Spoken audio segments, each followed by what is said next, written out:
They never asked to be born twins.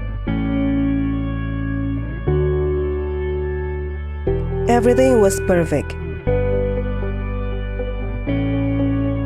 They used to share same things together.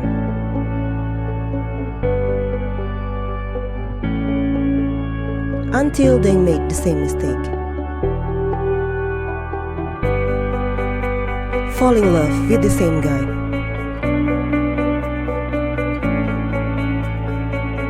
The only thing they can't share with this time.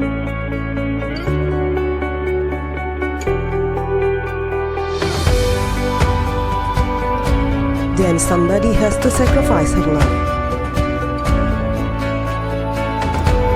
But when destiny called her for replacement, she knew there was something wrong. She began to doubt the love. A book she accidentally found reveals everything.